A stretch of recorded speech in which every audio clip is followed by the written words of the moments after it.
know last week I kind of went into the next section, didn't I? Didn't I kind of go into chapter 3? Did you hear what I just said? Chapter 3? Isn't that, yeah, hey. I tried to do the math on how long it's going to take us to do Mark. I couldn't figure it out. So just plan on seeing me for a long time. So, but I'm going to read it, and then I'm going to go through some stuff. If I repeat a few things, like if I'm really repeating something, like I give everyone permission to raise their hand and go, no, that we've heard that too much of that. But I think it's important that we gather it all together, and it probably wouldn't hurt to hear some of it again, just to reiterate it. But I do know that I was running over the top of the whole thing.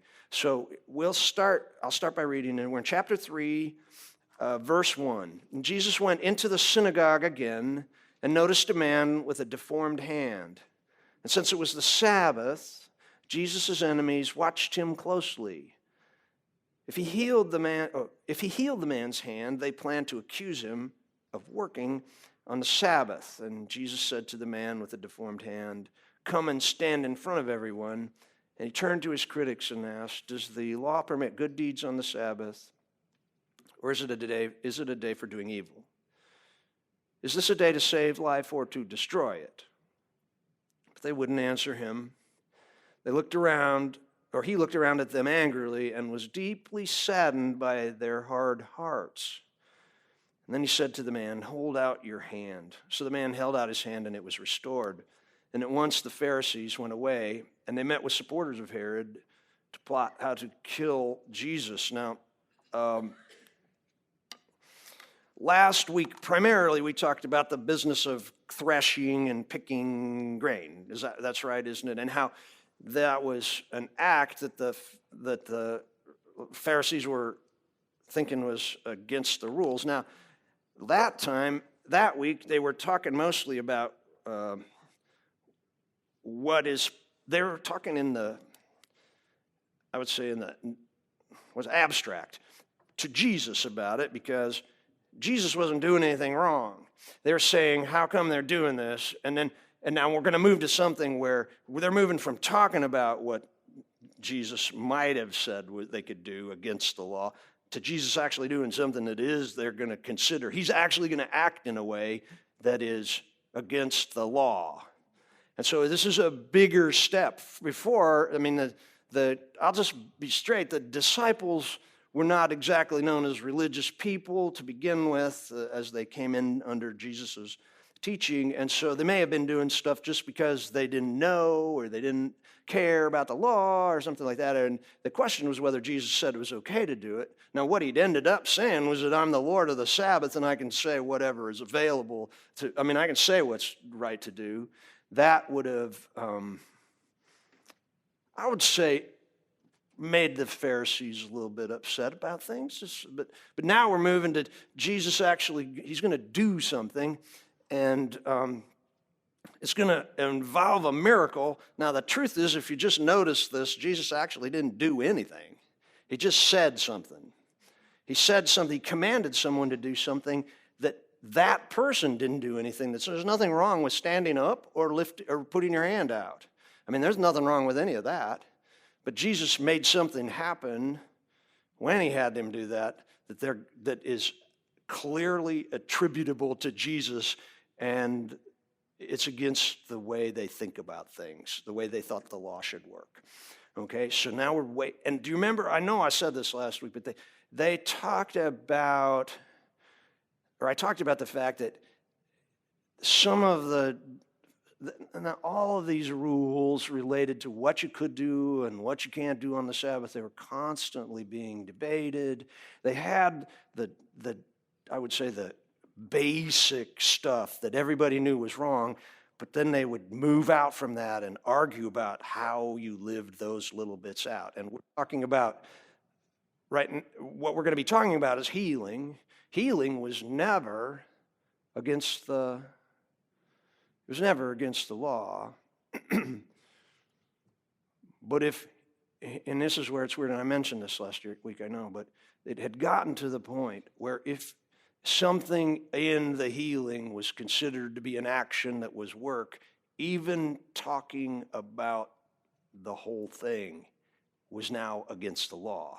So if you were sitting around the table with your friends and you knew you needed to harvest the crop tomorrow, you might not be working, but if you start talking about it, they said that's even wrong. So this is why when Jesus just says to do something, he just talks about something that leads to a miracle that they say is wrong, just him talking about it is wrong in a lot of people's minds. Now, does that sound weird or what? But this is how afraid they were of breaking the rules, their own rules. And now, what this says, did you notice how it says, and Jesus went into the synagogue? Now,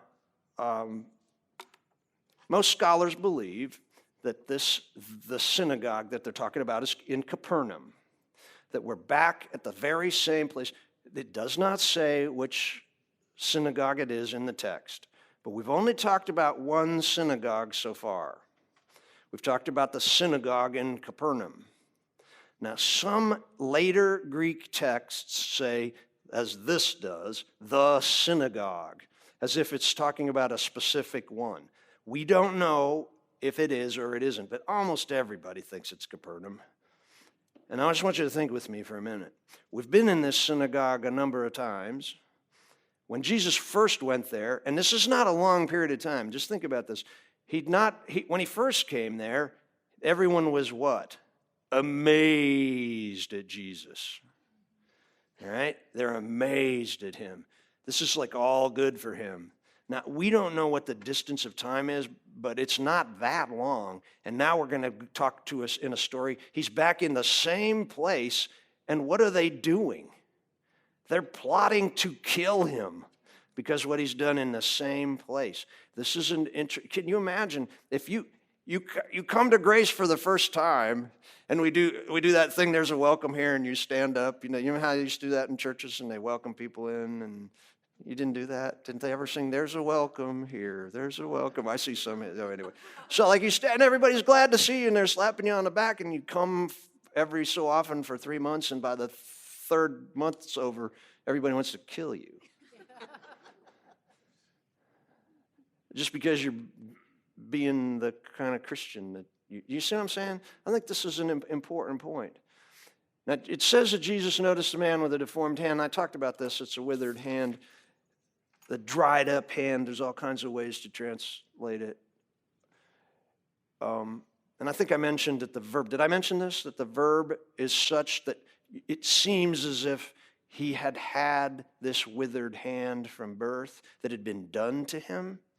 And I want to talk about this 1 minute just so that you will understand how, because I've mentioned to you before, have I not, that people believed you could sin in the womb or that you could sin. Okay, I need to tell you how this works, okay? Can I tell you, can I just stop for a minute? This is an aside, and it will help you lots of other places when you run into things in Scripture, okay, about people who are accused of being sinners. And it comes down to the way in which they believed that you received your soul. Have you ever thought about that? When does a newborn infant receive its soul? Well, there were 3 schools, and I'm not going to give you the technical names, it's not important. But the 3 schools were, one was that the moment that you were conceived, God created a soul and put it in the body of the infant. The moment of conception, a soul is made. Now, there's another kind of position that goes along with that, which is they believe because God breathed life. Do you know how that God breathed into Adam and he had life? So they thought that, now this group of people who all believe that God makes a soul believe that on the first breath out of the womb, then God puts the soul in. So you're not even really a human, fully formed human being in the womb because you don't have a soul until you're born and you take a breath in. Now that's one thing. So God makes it either when you're first conceived or when you first breathe. Okay, those people they're not really thinking, those people were not really thinking about sinning in the womb too much, though they still thought you could. Then there's a group of people who believe that God made every soul that's ever going to live at first, before he made people. And they're all in a corral somewhere in heaven. And when the time comes for you to get the soul, all right, your body to get your soul, he just takes it out of the corral and he puts it in you, okay? Now, here's the thing. When you're in that corral, you don't remember it, but it's possible for you to be a really bad person in the corral. And so you can sin in the corral before you become, does this make sense? Okay, so they're thinking, so now we got people who they're thinking, you can sin before you get taken out of the holding space and put into the, and so you got to pay for that somehow. So you get a club foot, or you're blind, or you're deaf, okay? There you go. Now the first group of people thought that because they felt that the soul could hear, the baby could hear everything outside, it could respond inappropriately to that which was happening around them with their attitude in the womb, and they could also get punished in the womb for that. And then the third group of people is this, and they believed that when the conception happened, that a hunk of, it's like this, and they didn't have, you do know they did not believe at all that women had anything to do with the creation of babies in the womb. Men put tiny little people into women, and that little person ate the egg and grew. But at the moment of the little guy or gal, and by the way, you became a man if you went to full term, and women were half-baked, and they didn't quite get there all the way. Now, this is science, folks. So, there's a purport to all of this, okay?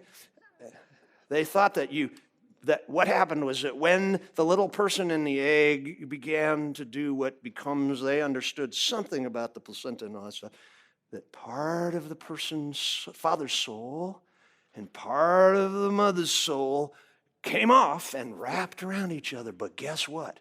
Every person is a what? Sinner. And so what you get is a sinful wrapping of the soul of both of them. So if mom has done something terrible, you can get punished in the womb for it because you're carrying her hunk of soul. Or if dad has done something terrible, you can get punished because of that.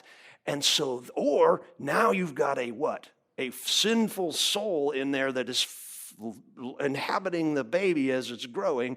And it can do what? Rebel because it can hear what's happening outside of the womb. And so this is why you will see people go, was this man born blind because his parents' sin or his own?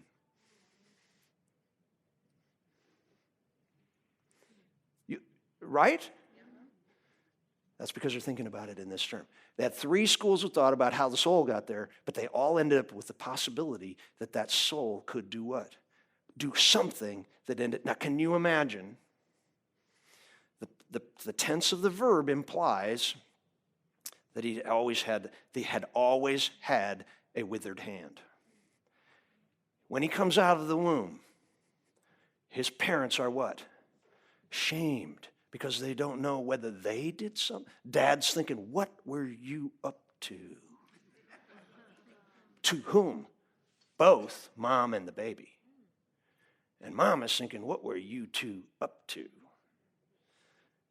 The whole family lives in shame because everybody, and I've talked about this too, because they went to great lengths to figure out what kind of sins led to what kind of deformities and illnesses. And so everybody knew. I got that list somewhere. I constantly forget where it is. It's in my notes, my computer somewhere. But like if you had this, then they knew that you had done this. Because rabbis had all talked about it and decided that's the way it was. This man had a withered hand. I don't know what the sin would have been. We do know, and I mentioned this last time, that in the Gospel of the Hebrews, and I think in Jerome, did I mention this? That those two books say that this man did not have a withered hand from the beginning, but that he had been a stonemason, he'd been a plasterer, and he built houses and stuff. And and they account in these two separate accounts, ancient accounts, that he came to Jesus, which is not talked about in the biblical text, and he said to Jesus, "Would you please heal my hand, because I am only able to beg to provide for my family since the accident that caused this." Now, we have no idea whether that's true, but here's one thing about that. There is no earthly reason for that tradition to start. Does that make sense? Like, why would anybody make up two different sources coming from the ancient period of coming from first, second, third, fourth centuries with a story about this man being a stonemason? We don't know. Now, it could be true, but it might be just somebody hoping to enlarge the story, since the Bible doesn't tell us what happened to him. But all I'm going to say is, if he has a withered hand because he had an accident, then they knew he did something wrong and his parents weren't at fault. Otherwise, everybody's wondering all the time. Can you imagine how different our world would be if everybody who had something go wrong with them physically, we knew it was connected to sin, and we all stood in judgment? This is this world. It does say straight up in the text that when Jesus went into the synagogue, he noticed a man with a withered hand. This guy was probably sitting on the far edges of the synagogue. Why? Because he was what? Ashamed. I know I mentioned this last week. He could not have gone to the temple in Jerusalem. You know that people used to do things like grab people they hated and bite hunks out of their ears. Because if your ear was deformed in any manner, any part of your body was deformed in any manner, you were not allowed in the synagogue. In the temple. If you went to Jerusalem, you had to stay outside of the temple because you were not whole. And this man, he could travel to Jerusalem for the big Passover festivals. He could go and be there for the Yom Kippur celebration. He could do all that stuff, but he could never enter the temple and go through the celebration. And you know what that also meant? He could not take a sacrifice into the temple to the priests for his forgiveness of his what? Sin. Now think about it. He had to rely on the big bull sacrifice, the Yom Kippur sacrifice of the high priest on one day of the year, on the day that you had the sins that you knew you'd committed taken away, and just hope it covered whatever it was that made him like this. So anyway, Jesus notices him. And then the big point is, since it was the Sabbath, Jesus' enemies were watching him closely. Now, we're going to find out these are the Pharisees. I think these are the same people who were out in the field with him last week, because they're in Galilee and there weren't a whole lot of Pharisees in Galilee. Almost all the Pharisees lived in Judea, which is down south around Jerusalem, because like if you're really religious, you want to live in Wheaton. You know what I mean here? You want to be in the Jerusalem of America. You want to live where you're close to the center of God's heart, that kind of thing. And that's the way they felt about it too. But there were probably some Pharisees who lived in Galilee. And it says they were watching him closely. That's exactly what it says. And they're watching him to see see if he healed anybody. It essentially says if he heals anybody. I do not believe, the text is a little strange there, and you can see it in the notes, but the Greek makes it sound like maybe they had it in their mind that he might heal this man with the withered hand, but I don't believe that's the case. I think they would have been happy if he'd have healed somebody of a cold, because then they would have had something on him. It says if he healed this man's hand. Now that's what this is them read. This is the NLT reading into this. If he healed, then they plan to accuse him of working on the Sabbath. Now, I know I talked some about the healing. The healing somebody was never a thing that you could not do as work. But they just wanted to be sure that you didn't make anybody do anything that seemed like work. Like, the rule was this: if they weren't going to die, you needed to wait till till Sunday. Okay? That was a rule. Now, if they were going to die, you had to do something to help them. Here was the thinking. If you knew that someone was going to die from whatever had just happened to them, because like even if your ox fell in a well, you could pull the ox out on the Sabbath because the ox would die down there. That it was okay if somebody was sick and you knew they were going to die, or you thought they were going to die, or there was a good chance, and you knew it, and you didn't help them, you were essentially murdering them by not helping them. But if you were certain that they weren't going to die, then you were breaking the Sabbath by doing whatever you did to help them, not to heal them on a day when you could wait till tomorrow. Now, this guy had a deformed hand. Clearly, he'd had it longer than one day, and he wasn't dying. And so, to heal him on the Sabbath is to go against the rule. Now, if you like had something wrong with you, like you had a really bad, and they didn't even know what to call it, but if, let's say you had pneumonia and they had stuff that they poured down people's throats, you could pour stuff down their throat. Actually, you weren't supposed to go to a doctor or to anybody who had healing things unless you knew that you were sure they were going to die if you didn't. But it's so confusing. But like you could give somebody a potion for their throat or something if you thought they were going to die from it. But if it was just a sore throat and everybody was getting over it in a few days, and you gave them something or went to get something for it, then you were breaking the Sabbath. Can you imagine how confusing that would be? So anyway, but they wanted to accuse him of working. Now here's the thing: they didn't know how he would go about healing. Most of the time in their world, when people healed somebody, they went through a lot of gyrations and a lot of statements to the gods, and they had things that you did and a lot of stuff that made you do things that could look like work. Does this make sense? So they're after him. Why? Because nobody who comes in the name of the Lord is going to break the Sabbath. I know I've told you this, that it was the primary. Now they felt that honoring your father and your mother was the most important of the 10 Commandments. But next, and the one that is talked about the most in the text by Moses, is following the Sabbath. So nobody but Jesus is ever going to say anything bad about Moses. And Jesus is going to say later, what's he going to say? I am greater than Moses. You talk about trouble. But anyway, and he's also going to say, who is my father and my mother? You see, he's breaking the rules everywhere. Does this make sense? I hope I'm making sense. I'm feeling good tonight, but I don't know whether you're understanding me. Would you guys, any of you take like Philosophy 101 in undergraduate school, and they were saying like, do you ever think about the fact that your perception of reality may just be in your own head, and like nobody else is seeing anything like you're seeing it? I'm kind of feeling like that tonight. But my point is this.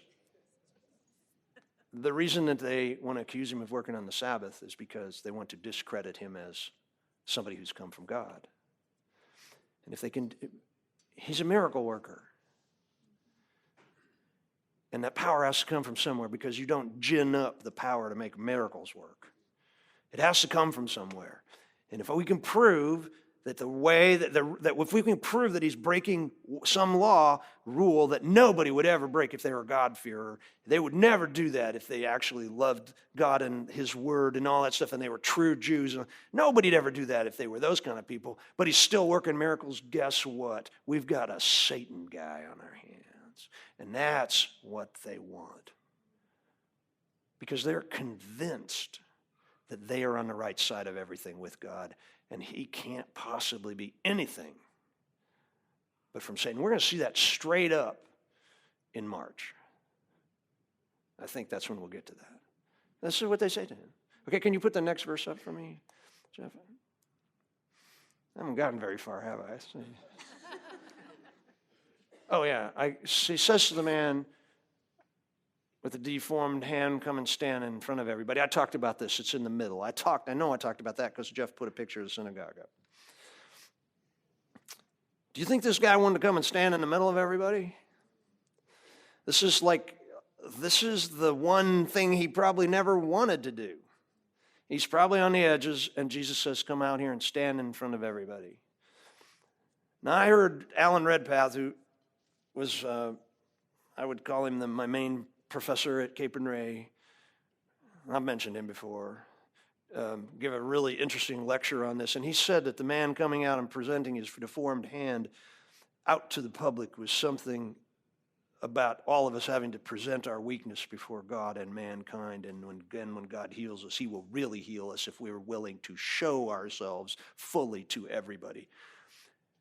I was overwhelmed by that because then it meant that I needed to bring all my weaknesses out in front of everybody in order to get fully healed, and I didn't really want to do that, but you know what I'm saying. But anyway, he took it from this text. What I think is the truth is that this man obeyed because he had some sense in his soul that this Jesus might be up to something for him. There's something commanding about the presence of Jesus. He says, and he told him to stand in the middle. Stand in the middle. Because this room was it's in the round. Everybody could see him. And the other thing is that everybody was going to be able to see what Jesus did.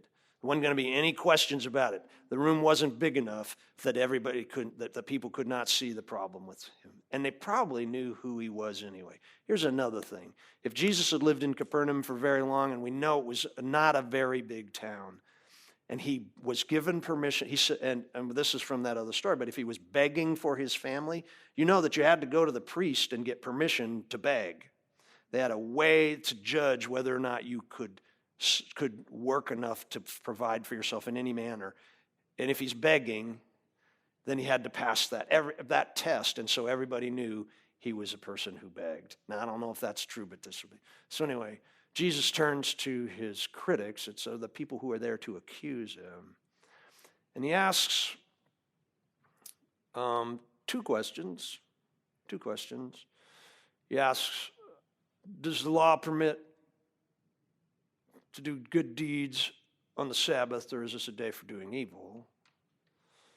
And then he says, is this a day to save life or to destroy it? Now, this is a rhetorical question, or two rhetorical questions. Everybody in the room knows the answers to these. I just want to get right down to the core of it, though. Did I talk about this last time, about how this is connected to the very beginning of the Old Testament?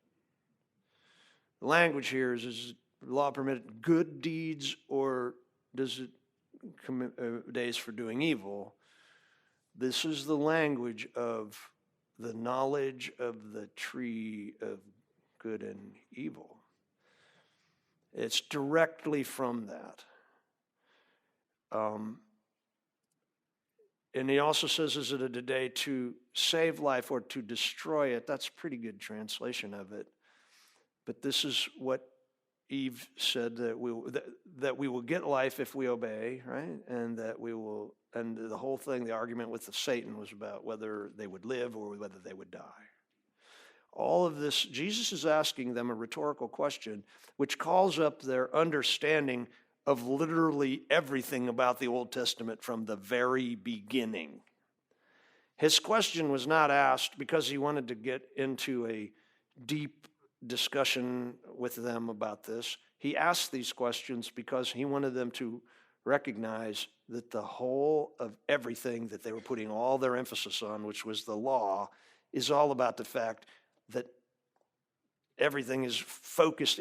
Is any day a good day to do a good deed or to destroy life or to do evil, bad?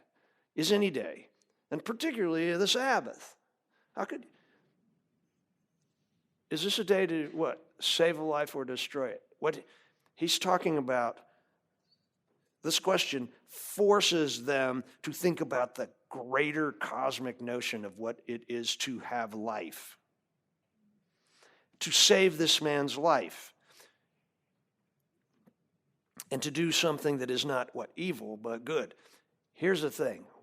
Whenever they talk about what God intended, this is very Jewish, and Grace is all down with this. Whenever they talk about what God intended, is what he intended for us to live was what? A good life, to live good lives, and to what? Live a life as God wanted us to live it. And when we save someone, we don't necessarily have to be saving them from death. We can be saving them from the bad that comes into life because the world is broken. Does this make sense?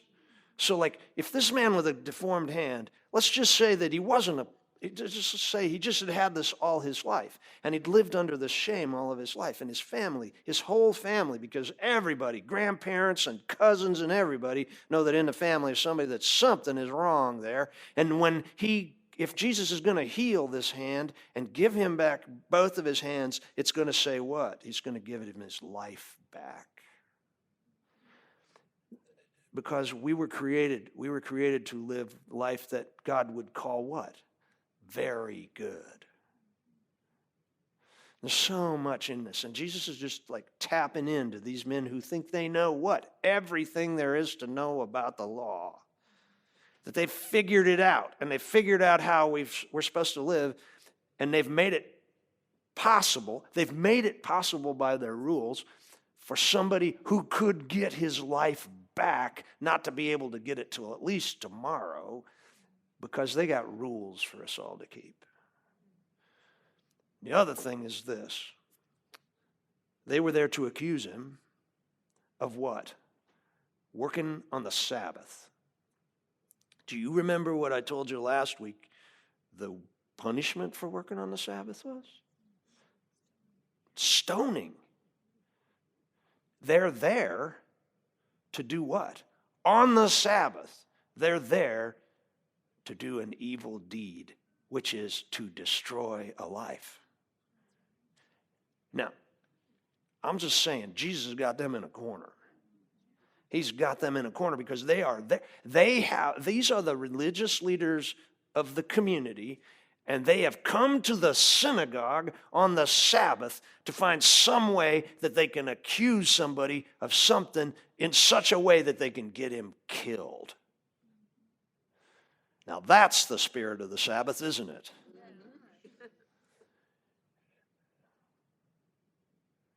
No wonder it says, but they what? They wouldn't answer him.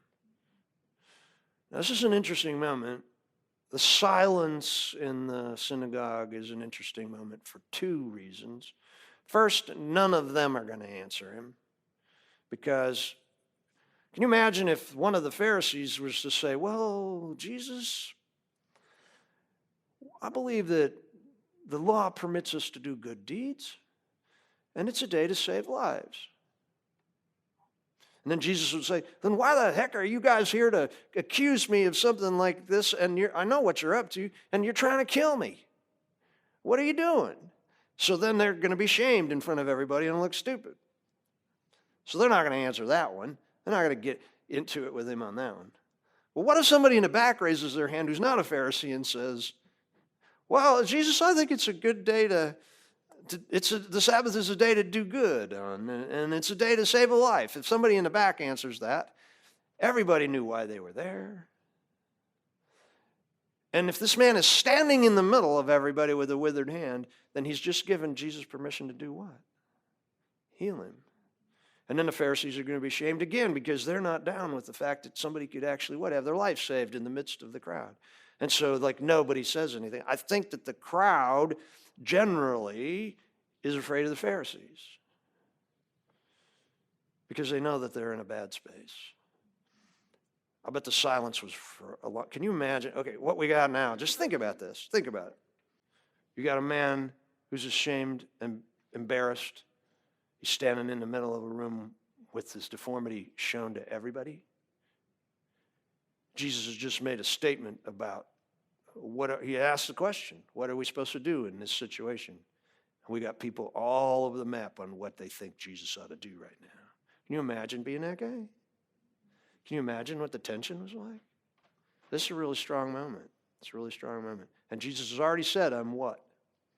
I am the Lord of the Sabbath. I get to pick what happens on this day. We're not talking about picking grain right now. We're talking about something really strong. One thing I want to tell you, when Jesus told this man to come out in the middle, the word he used was agere, which means to rise up. He said, rise up and come into the middle. And that word is a primary word for when people are getting healed. And through Mark, he tells them to rise up, or they rose up and rose up. And it's also the very same word that is used to tell us what happened to Jesus on Easter. It said he rose up. And so anytime we see the word, we know it's connected in some manner, because remember, Mark is writing a long time afterwards, and he is throwing the word in that he's seen and heard Peter say many, many times about the resurrection of Jesus, because Peter saw the resurrection, and he saw Jesus risen, and that word is going to be important, and so he's going to dump it in the text any place he can as he's writing it, and he says it right here. And so what he's actually saying is, when Jesus called this man to rise up, he was actually telling him to come what? This is resurrection is about to happen. Come up, because I'm going to give you what? I'm going to give your life back to you. So this is what it's all about. I just find it way cool. Jesus says to the man with the deformed hand, is that where we are? Oh yeah, we did this, but they wouldn't answer him. So we can go to the next one, Jeff, if you got it. It says he looked around at them angrily. That's, I want to talk about the language here. The word is orge. It's almost always talked about, I would say, it's only used 2 times in the book Mark, and they're both right here. Oh, one time, it's here one time, and then it's in a verbal form, and we've already seen it. It's in Mark 1:41, and it's a word that is a descriptor of human emotion, like it's wrath. It's almost never used in a good way. It's almost used in a way to say that it's seen as a vice in human character. To be orge is to be, yeah, there it is. And the word is used in the Septuagint to speak of the wrath of God, to be angry, God to be angry, and when you see that God is mad like this at you, you better repent and change your life. For Jesus, we do not associate Jesus with this kind of anger, this kind of, but it's here, and both, this is interesting to me, both Luke and Matthew tell this story. They leave Jesus' anger out of the story because it's just very difficult, this concept with the risen Christ, it's hard to see him like this. But he was angry. He had an attitude that somebody needed to what? Repent and change. Because why? Because their attitude, he could tell, and I'll talk about it more in a minute, but he could tell that they had hearts that didn't care one whit about whether or not this man's hand would be healed. They just wanted Jesus to obey their rules about what you do on the Sabbath. They didn't care about this man at all. It's like, I think you can wait till tomorrow. You know, if it's that important, Jesus, just hang on. You know, we got rules for you to keep. And then it goes on, it says he was deeply saddened. Deeply saddened. I think the word, that's what the NLT says, deeply saddened. I think they're being kind or generous. I don't know, but the word, it's serious. It's a serious word that means more than sad. It means grieving deeply. They were grieving deeply. And then it goes on, and it says by the hardness of their heart. He was grieved at the hardness of their hearts. This word, the stubborn, he's grieving over their stubbornness. And I want to talk about the hardness of their heart. The word is, it's sulipiomenos. It's only found one time in the entire New Testament. It's a word that Jesus is what? He is deeply grieved over the sadness of or the callousness of their hearts. Now, when we talk about somebody having a hard heart, we tend to mean that they are what? Mean-spirited. Or if they have a hard heart, we talk about them not having any empathy for other people. This is not what the biblical meaning of having a hard heart is. And we actually have Old Testament stuff where God does what? It says he hardens their hearts. Now, I need to talk about this broadly because this concept is very foreign to us, what this means.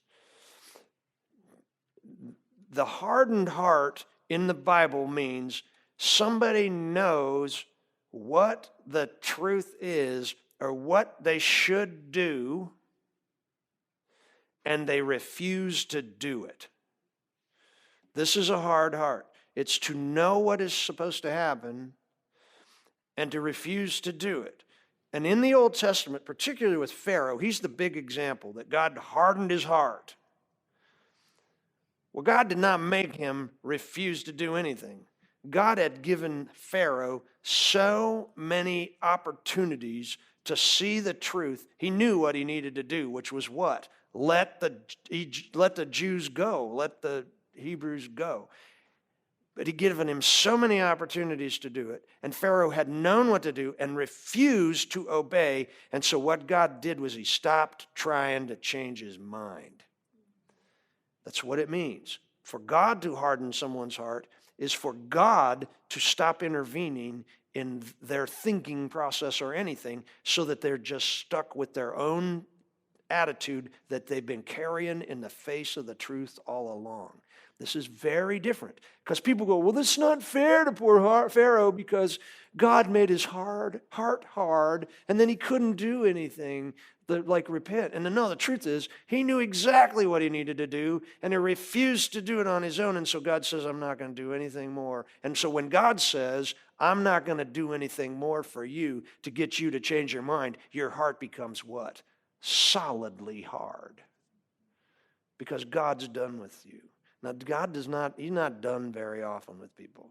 But in this moment, Jesus knows what? That their hearts are what? Hardened. Why? Because they know the truth and they refuse to do it. This is what grieves him. Who's going to know more about the truth of what it is to live according to what God wants us to do than somebody who spends his entire life studying the Word of God? The Pharisees.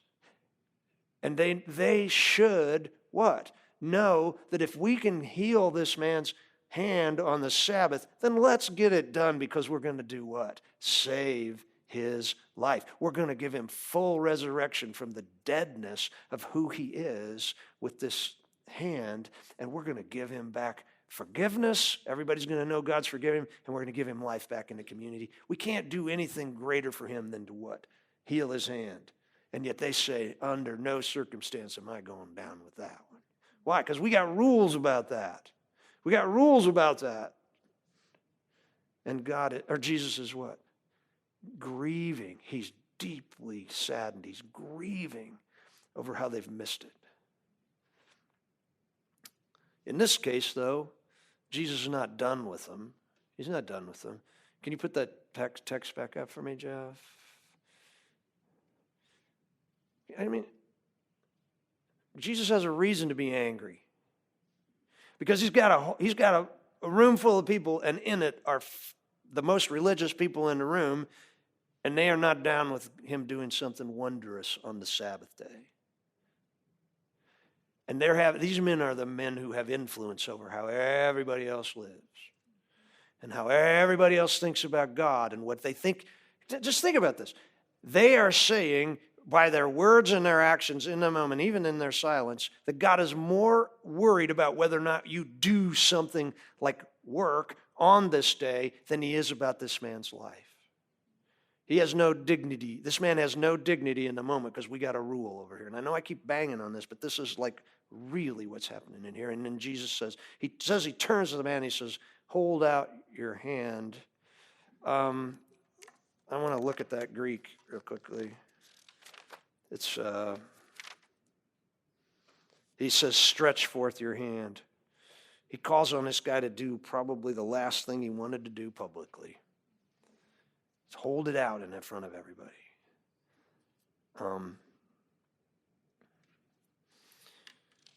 He doesn't, it says stretch out your hand. It's clear he wants you to put the withered hand out. It's not like the wrong hand.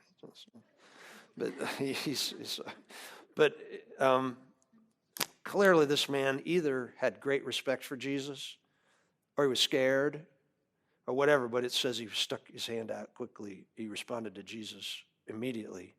Now, here's the deal. It says he held out his hands and it was restored. That word restored means two things. It can imply that it was returned to an earlier state of health,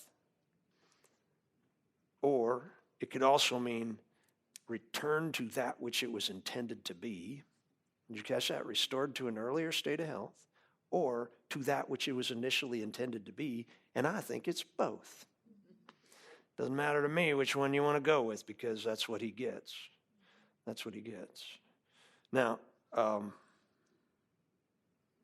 Jesus didn't do any hocus pocus. He didn't wave his hands. He didn't spit on his fingers and go like this.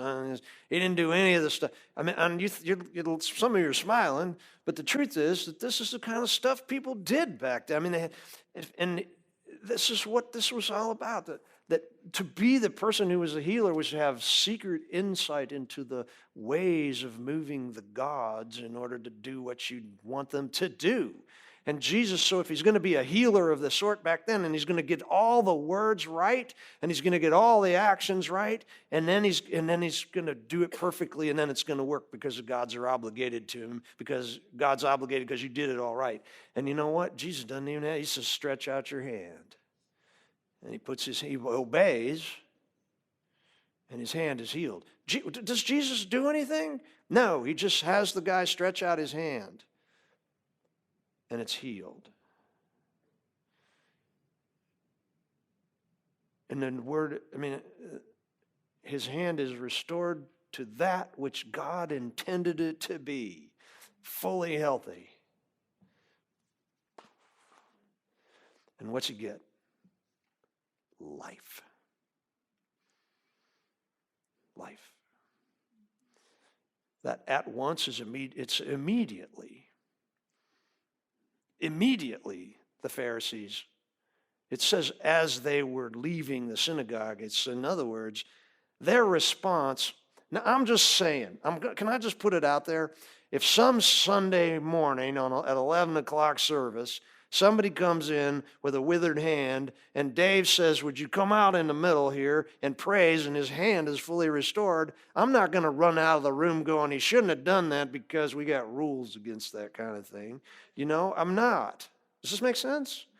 It's like I just can't even imagine how what they had actually done, what they were seeing was, we have caught this guy dead to rights. Why? Because he did something that appeared to be work.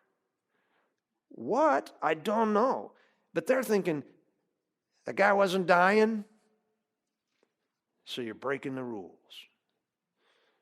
Now, I don't know what burst out can you imagine this guy when he got home? I'm sure his family was there. Can you imagine what that would be like? And yet they did immediately, just as quickly as his hand was restored, as he held his hand out, they sit right up. It says they get up and they left. And they went away, and then it says it's a weird phrase. You can read it in the notes if you want to, about they consulted against Jesus or consulted for. It's just a weird phrase about how they met and talked to somebody. And it says that they met with the Herodians to plot how they might, and the word is kill, but it's a strong kill. It's the kind where you destroy it utterly. Okay? I want to talk about the Herodians for a minute. We have no idea who these people are, okay? They are mentioned twice in this gospel. Josephus mentions them once. calls them the Herodianos or something like that. But when Josephus mentions them, he's talking about people who were followers of Herod the Great. Herod the Great is this Herod dad, okay? We don't know, we have no record of anybody in Jesus' day being called a Herodian. The only thing that we can get from it is this. Now follow me on this. What do you call someone who follows Jesus or Christ? A Christian. What do you call somebody who follows a magi? A magician. Okay, we can do this all day because this is how they did it in that time. It seriously doesn't mean follower of, it means little. Little Christ. Okay, you get this? And so this word is built in the same manner. You have Herod, who was whom? Okay, just so you all get it now, the guy that is ruling in Galilee right now is the son of Herod the Great. And Herod the Great, when he's the one who got declared by, he grew up with Caesar's son or something like that, and got declared to be king of the Jews, okay? But he's not a Jew, he's an Idumean, which means he's from a place south of Israel called Edom that the Jews conquered 150 years before Jesus and made everybody down there live like Jews. They made them live like Jews. They weren't Jews, but they made them get circumcised and they made them follow the law to prove to them that the Jews were better than they were, okay? Because the Edomites had been terrible to the Jews in the past. And so when they got powerful enough to go do something about it, they conquered them and they made them all be like Jews. Well, here comes Herod, who's in a rich family that knows Caesar, and he's wanting to be big shot, so he gets Caesar to call him king of the Jews, which made all the Jews what? Miserable, because an Edomite who's not really Jewish, who's in league with Caesar, is now our king. And so this is Herod's, when he dies, Herod the Great, he divides his kingdom up between his 3 kids. He was actually going to kill them all off because he hated them, but he didn't trust them, but he let some of them live. He killed his wife and a bunch of other people.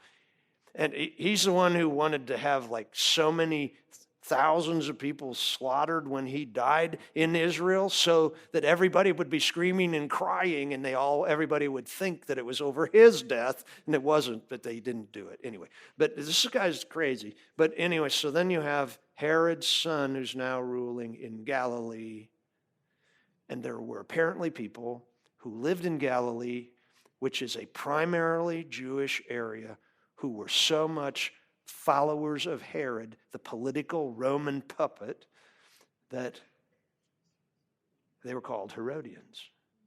Now, I'm just going to say this.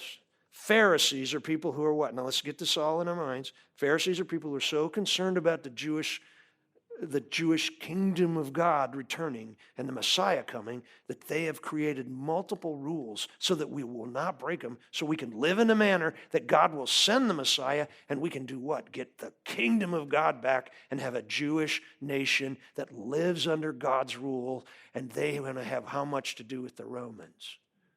Nothing. And over here you got the Herodians, who are Jewish what? Traitors to this movement because they're serving the guy who is in power because of the Romans, because his dad was connected to Caesar, and this is a fully on political thing. And the Herodians how much do they want to have to do with this kingdom of God and the Messiah coming? Nothing. But Jesus comes along and he says, I'm the Lord of the Sabbath, and you can do this and this on the Sabbath. And these guys go, oh no, we got problems because he's going to undermine our rules, and we're going to get really in Dutch with God because he's probably from the devil. And these guys are thinking, this guy's claiming he's the what? Lord. And he's going to do what? Overthrow Herod. And so suddenly they can get like this. Otherwise, there would have been absolutely no reason on earth for these two groups to get together. I mentioned this last week. It starts out scribes, and then it goes to scribes of the Pharisees, and then it goes to the Pharisees, and then it goes to the Pharisees and the Herodians who are opposed to Jesus. And it's all where? In a synagogue where everything that Jesus has done is giving people back life, but it goes from amazement to what? Wanting to kill him. Now, the reason this is all important is because this is the tenor of the world under which Jesus will now begin to do his ministry in earnest. What starts at, now I'm not going to do it, we'll do it next week. But we're going to see Jesus start to minister. He's going to pick the 12 disciples. He's going to talk about who it is that's really with him, and then he's going to preach. We're going to start to hear Jesus' teaching, and we're going to see him do all kinds of stuff, miracles and all this, and he's going to, in earnest, we're going to see Jesus' ministry. And what we need to know is that there are two really strong political groups of people that are opposed to him, and they are after him. And why? Because he had the unmitigated gall to give a man who had a paralyzed hand his hand back on the Sabbath. Now, don't think that the Pharisees were all religion and that the Herodians were all politics. It's all mixed. Herod got to choose the high priest. Herod had John the Baptist killed. Okay? And the Pharisees are looking for ways to make the law of, as the way they see it, the law of the land. They're not interested in democracy, and they're certainly not interested in freedom of speech. What they're interested in is that what we say goes everywhere. But those two groups would not necessarily have wanted to have anything to do with each other. The bottom line is that the Pharisees were probably set up the best if they'd have opened their hearts to accepting who Jesus was, because they had far more information than anybody else, and yet they refused to see it. And the Herodians, I don't know. We don't know anything about them. But what Jesus was actually doing was saying this: I want everybody to rise up and get life. That's why I'm here. That's why I'm here. And whether it's eating grain on a Sabbath or giving a man his hand back on the Sabbath. I mean, I think he wanted to prove a point. I think everywhere he went, he was doing this kind of stuff. But there's one thing about Jesus, and he's always saying something to this effect, and you'll hear him say this: the time is what? Now. The time is now. Why? Because this man needs life. What? Now. I don't care what day of the week it is. That's the Jesus we serve. That's the one who wants to say to all of us, rise up, stretch out your withered hand, and let's see what happens. Does that make sense? It's cool stuff, isn't it? Okay, next week we're going to find out why Judas Iscariot does not mean that he's a redhead. So come back and we'll talk about it. See you next week, guys.